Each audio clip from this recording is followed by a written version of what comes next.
kamag-anak mga kasawi na minsan sila pa yung maninira sa'yo.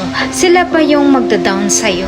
At higit sa lahat, hihilahin ka pababa para malugmok ka kung ano ang kinatatayuan mo.